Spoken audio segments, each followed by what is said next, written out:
കേരളത്തിലെ കമ്മ്യൂണിസ്റ്റ് ഭരണകൂടവും കേന്ദ്രത്തിലെ ബി.ജെ.പി. സർക്കാരും തമ്മിലുള്ള അവിശുദ്ധ കൂട്ടുകെട്ടിന്റെ ഏറ്റവും വലിയ തെളിവാണ് 2025-ലും തീർപ്പില്ലാതെ നീളുന്ന ലാവ്ലിൻ കേസും മരവിപ്പിച്ചു നിർത്തിയിരിക്കുന്ന മാസപ്പടി കേസും. പിണറായി വിജയൻ എന്ന മുഖ്യമന്ത്രിയെയും അദ്ദേഹത്തിന്റെ കുടുംബത്തെയും നിയമത്തിന്റെ മുന്നിൽ നിന്ന് രക്ഷിക്കുന്നത് നരേന്ദ്രമോദിയുമായുള്ള അന്തർധാര മാത്രമാണെന്ന് ഈ വർഷത്തെ സംഭവവികാസങ്ങൾ അടിവരയിടുന്നു.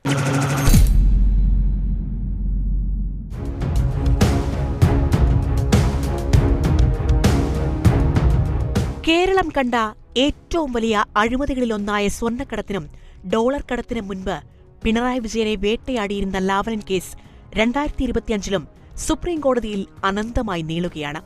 30-ലധികം തവണ കേസ് മാറ്റിവെക്കപ്പെട്ടത് സാധാരണ നടപടിക്രമമായി കാണാൻ കഴിയില്ല. തിരഞ്ഞെടുപ്പുകൾ വരുമ്പോൾ കേസ് ലിസ്റ്റ് ചെയ്യുകയും പിന്നീട് മാറ്റിവെക്കുകയും ചെയ്യുന്ന നാടകം ജനങ്ങളെ വിഡ്ഢികളാക്കാനാണ്. CBI എന്ന കേന്ദ്ര ഏജൻസി കോടതിയിൽ കാണിക്കുന്ന മൗനവും അലസതയും ബി.ജെ.പി. CPM ഡീലിന്റെ ഭാഗമാണ്.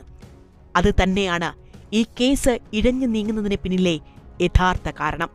മുഖ്യമന്ത്രിയുടെ മകൾ വീണ വിജയന്റെ എക്സാലോജിക് കമ്പനിയുമായി ബന്ധപ്പെട്ട മാസപ്പടി വിവാദം 2025-ലും എങ്ങുമെത്താതെ നിൽക്കുന്നു. കരിമണൽ കമ്പനിയിൽ നിന്ന് സേവനമൊന്നും നൽകാതെ കോടികൾ കൈപ്പറ്റിയെന്നതിന് വ്യക്തമായ രേഖകളുണ്ടായിട്ടും SFIO അന്വേഷണം പ്രഹസനമായി മാറുന്ന കാഴ്ചയാണ് നാം കണ്ടത്. പണം തിരിമറിയിൽ പിണറായി വിജയന്റെ മകൻ വിവേകിനും EDയുടെ സമൻസ് കിട്ടി. എന്നാൽ അതിന്റെ സ്ഥിതി എന്താണെന്ന് പോലും വ്യക്തമല്ല.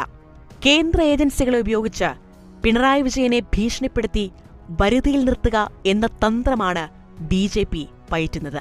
അതിന് പകരമായി കേരളത്തിലെ ബി.ജെ.പിയുടെ വളർച്ചയ്ക്ക് CPM വളം വെച്ചുകൊടുക്കുന്നു. ലാവ്ലിനിലൂടെ അച്ഛനും മാസപ്പടിയിലൂടെ മകളും അഴിമതിയുടെ നിഴലിൽ നിൽക്കുമ്പോഴും അവർ സുരക്ഷിതരായിരിക്കുന്നത് ജനാധിപത്യത്തോടുള്ള വെല്ലുവിളിയാണ്. കോൺഗ്രസ് നേതാക്കളെ വേട്ടയാടുവാൻ കാണിക്കുന്ന ആവേശത്തിന്റെ ഒരംശം പോലും പിണറായി വിജയനെതിരെ കാണിക്കാൻ കേന്ദ്ര ഏജൻസികൾ തയ്യാറാകുന്നില്ല.